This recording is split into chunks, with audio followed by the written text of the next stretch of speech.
नमस्ते बच्चों, कैसे हैं आप। आज हम पाठ 11 सच्चा बालक लेने वाले हैं। तो चलिए सब आज अपनी अपनी पाठ्य पुस्तक निकालिए और मेरे साथ आपको यह पाठ समझना है।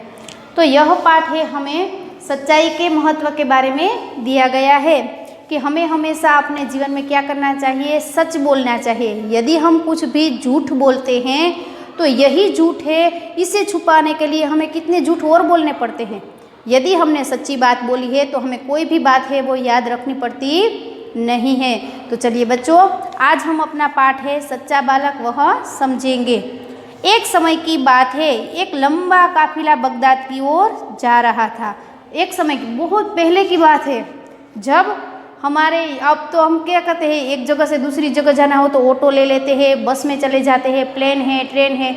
पर उस वक्त किसी भी तरह के वाहन की सुविधा नहीं थी। अगर आपको एक जगह से दूसरी जगह जाना हो तो आपको क्या करना होगा, चलकर जाना पड़ता था।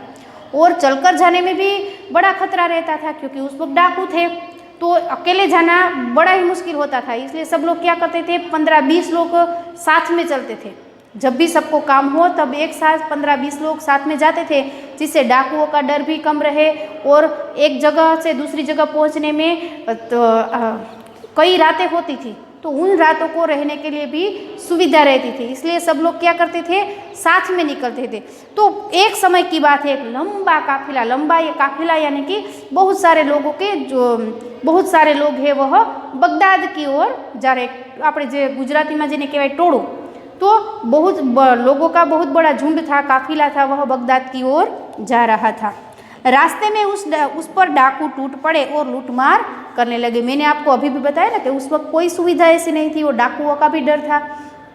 तो जैसे ही वो आधे रास्ते में पहुंचे तो उस पर डाकू टूट पड़े और लूटमार करने लगे। और डाकू थे तो वह ऐसा नहीं था कि भाई चलो कीमती जेवर थे या पैसे ही ले, जो हाथ में लगता, खाना पीना, कोई जो भी छोटी बड़ी चीज़ वो सब लूट कर वह ले जाते थे। तो वह डाकू थे, वह लूटमार करने लगे। उस काफिले में एक 9 वर्ष का बालक था। अब इतने सारे लोगों को लूट रहे थे, उसमें एक 9 साल का छोटा सा बच्चा भी था। वह एक और चुपचाप खड़ा रहकर इस लूटमार को देख रहा था। अब वह छोटा बच्चा है तो स्वाभाविक है वह डर भी गया होगा, अचानक से डाकू उस पर टूट पड़े थे। तो वह बच्चा है वो एक कोने में खड़ा हो गया और चुपचाप से देख रहा था कि ये सारे डाकू कर क्या रहे हैं। तो उसने देखा कि सारे डाकू है वो सब लोगों के पास से जो भी चीज़ें है वो छीन छीन कर उसे ले जा रहे हैं। एक डाकू की नज़र उस लड़के पर पड़ी। अब वह लड़का तो एक चुपचाप एक कोने में खड़ा था, तो उसमें से एक डाकू की नज़र है उस लड़के पर पड़ती है। लड़के के पास आकर वह डाकू कड़क कर बोला, तेरे पास भी कुछ है। तो अब वह डाकू की जैसे ही नज़र पड़ी वह लड़के के पास गया और उसे कहा, कड़क कर गुस्से से बोला कि क्या तेरे पास भी कुछ है। लड़का, मेरे पास 40 असरफिया है। अब लड़का चाहता तो कह देता कि मेरे पास कुछ नहीं है, तो डाकू है वो उससे कुछ नहीं कहते क्योंकि छोटा सा बच्चा है तो उसके पास पैसे या कोई खजाना तो होता नहीं। पर लेकिन लड़का है वो झूठ नहीं बोला, उसने सामने से कहा कि मेरे पास तो 40 असरफिया यानी कि 40 सोने के सिक्के हैं मेरे पास। डाकू चकित होकर, डाकू तो आश्चर्यचकित हो गया, क्या कहा तेरे पास 40 असरफिया है। डाकू को आश्चर्य हुआ, इतना सा छोटा बच्चा और उसके पास सोने के 40 सिक्के। लड़का, जी हाँ। डाकू लड़के का हाथ पकड़कर सरदार के पास ले गया। उसने अपने सरदार से कहा, यह लड़का अपने पास 40 असरफिया बताता है। डाकू को है वह लड़के को उसे यकीन नहीं हुआ, इसलिए वह लड़के का हाथ पकड़ता है और उसे कहाँ ले जाता है, अपने सरदार मुखिया के पास ले जाता है और कहता है कि यह लड़का तो यह कह रहा है कि मेरे पास 40 असरफिया है। सरदार लड़के से, तेरी असरफिया कहाँ है। अब सरदार है वह पूछता है कि तो तेरे हाथ में तो कुछ पोटली या कोई सामान नहीं है, तो तेरी असरफिया, तेरे सोने के सिक्के है कहाँ। लड़के ने अपनी सदरी को फाड़कर उसमें छिपी असरफिया निकाली, उन्हें सरदार के सामने रखते हुए कहा, यह देखो। अब लड़के ने क्या किया, उसने जैकेट पहना था। आपने देखा है अभी ठंड है तो हम गर्म कोट पहनते हैं, तो उसके अंदर जो अस्तर होता है उसे सदरी कहते हैं। तो लड़के ने उस कोट की सदरी के अंदर 40 असरफिया रखी थी, तो उसने क्या किया, कोट निकाला और सदरी फाड़ दी और उसमें से 40 असरफिया निकाली और डाकू से कहा कि यह देखो, यह 40 असरफिया है। सरदार आश्चर्य से, डाकू के सरदार को भी आश्चर्य हुआ कि यह लड़का तो बिल्कुल भी झूठ नहीं बोलता, पहले उसने ही बताया कि 40 असरफिया है और बताने पर खींचकर निकाल भी दी। लड़के, असरफियों को इस प्रकार से रखने का उपाय तुम्हें किसने बताया? जो डाकू को आश्चर्य हुआ कि यह लड़का कितना चालाक है, उसने अपने कोट की अस्तर में यह असरफियाँ रखी थी और डाकू को कभी पता भी नहीं चलता। लड़का, मेरी माँ ने इनको सदरी के अस्तर में सी दिया था जिससे किसी को पता न चले। सरदार, तो तूने असरफियों का पता हमें क्यों बता दिया? तो लड़के की माँ ने उसे इसलिए अस्तर में सी दिया था ताकि किसी को पता न चले। तो डाकू ने कहा, तो तूने हमें क्यों बताया? यदि तू हमें नहीं बताता तो हमें पता चलता नहीं। लड़का, मैं झूठ कैसे बोलता? मेरी माँ ने कहा था बेटा सदैव सच बोलना, झूठ बोलना पाप है। जो अब लड़का कहता है कि मैं झूठ कैसे बोलता, मेरी माँ ने हमेशा कहा है कि सदैव हमेशा सच बोलना, कभी भी झूठ बोलना पाप है। सरदार, डाकुओं से, यह छोटा बच्चा अपनी माँ का इतना कहना मानता है कि ऐसे संकट में भी झूठ नहीं बोला। हम लोग बड़े होकर भी ईश्वर के बताए नेक रास्ते पर नहीं चलते और लूटमार करते रहते हैं। अब जो देखो डाकुओं का सरदार है, उसका हृदय परिवर्तन हो गया। वह कहता है कि यह 9 वर्ष का छोटा सा ही बच्चा है, फिर भी अपनी माँ की एक सीख नहीं भूलता। उसकी माँ ने कहा कि हमेशा सच बोलना, तो वह सच ही बोलता है। पर हम लोगों को देखिए, हम इतने बड़े हो गए हैं, फिर भी हम ईश्वर के बताए हुए नेक रास्ते पर नहीं चलते और लूटमार करते रहते हैं। सब डाकू, सरदार बात तो ठीक है। सारे डाकू ने कहा कि सरदार आप जो कह रहे हैं वो तो ठीक है, हम ईश्वर के बताए अच्छे रास्ते पर नहीं चल रहे हैं। सरदार डाकुओं से, इनका लूटा हुआ सामान इन्हें वापस कर दो। डाकुओं ने सब सामान वापस कर दिया और आगे कभी लूटमार न करने की प्रतिज्ञा की। देखिए, अब सरदार ने सारे डाकुओं से कहा कि इन सबको जितना लूटा है उन सबको वापस कर दो और आगे से कभी लूटमार न करने की प्रतिज्ञा भी ले लीजिए। एक छोटे से कारण, छोटी सी बात के कारण डाकू के सरदार का हृदय परिवर्तन हो गया और सारे डाकुओं ने लूटमार करना छोड़ दिया।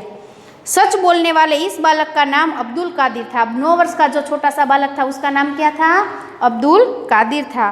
बड़ा होकर यह बालक महान संत हुआ। उसकी समाधि बगदाद में है। बगदाद आज भी पाकिस्तान में आया हुआ है। वहाँ प्रत्येक वर्ष बड़ी संख्या में लोग दर्शन के लिए जाते हैं। तो वह बड़ा होकर एक महान संत हुआ और उसकी समाधि आज भी वहाँ बगदाद में बनी हुई है और प्रत्येक वर्ष वहाँ पर बड़ी संख्या में लोग उसके दर्शन करने के लिए जाते हैं। तो यह हमारा पाठ था, वह पूर्ण हुआ। हमें इस पाठ से सीख मिलती है कि हमें भी हमेशा क्या करना चाहिए? सच बोलना चाहिए। अब यहाँ पर ज़्यादातर जो प्रश्न दिए गए हैं वो स्वा में भी होंगे।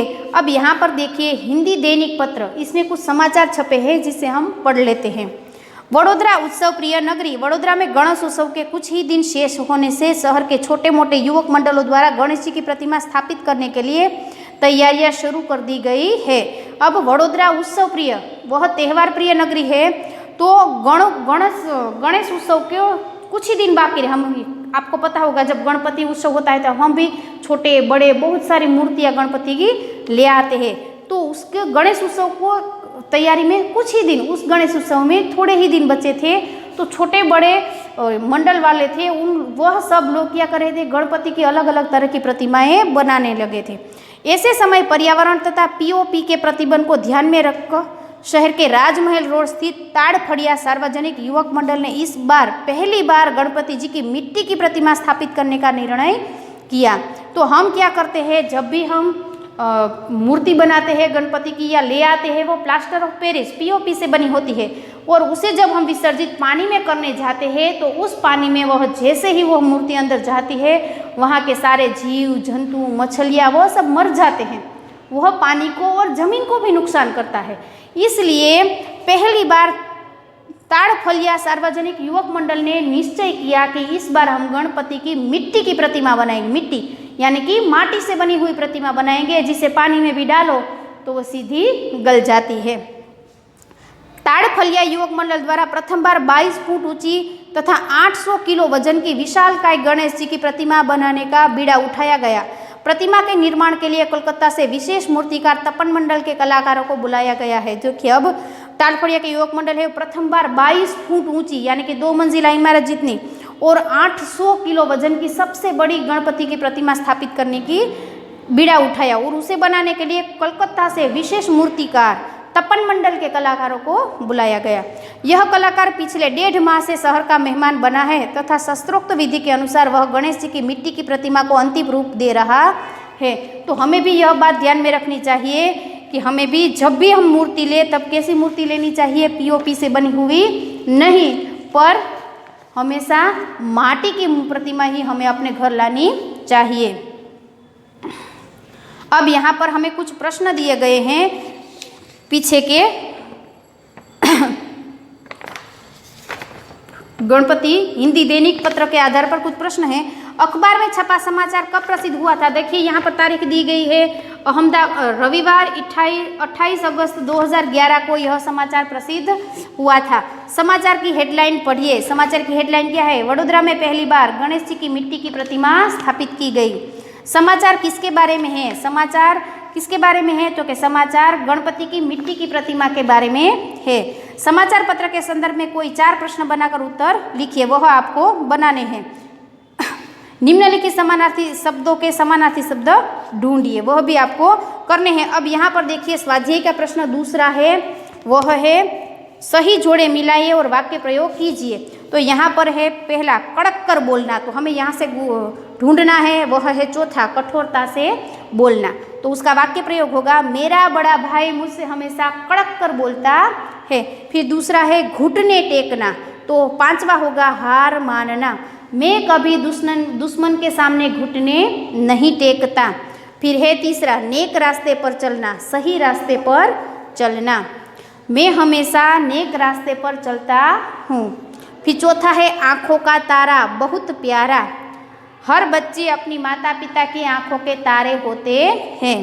फिर आखिरी है और पांचवा कान फूंकना, कान में कहना, मेरे पड़ोस का बच्चा दूसरों के कान फूंकता है। बाकी के प्रश्न है वो हम कहाँ करेंगे? स्वामे पूर्ण करेंगे। तो बच्चों आज के इस वीडियो में हमने क्या देखा? तो हमेशा हमें सच बोलना चाहिए, कभी भी झूठ नहीं बोलना चाहिए, सच्चाई के रास्ते पर ही चलना चाहिए। फिर दूसरा हमने क्या देखा? तो कि हम जब भी गणेश उत्सव मनाएं तब जब भी गणपति की मूर्ति लाए वह मूर्ति कैसी होनी चाहिए? मिट्टी से बनी हुई प्रतिमा होनी चाहिए, जिससे प्रकृति को किसी भी तरह का नुकसान ना हो। तो बच्चों हम अपने अगले वीडियो में फिर से यही पाठ है वह स्वामे पूर्ण करेंगे। तब तक सबको नमस्ते।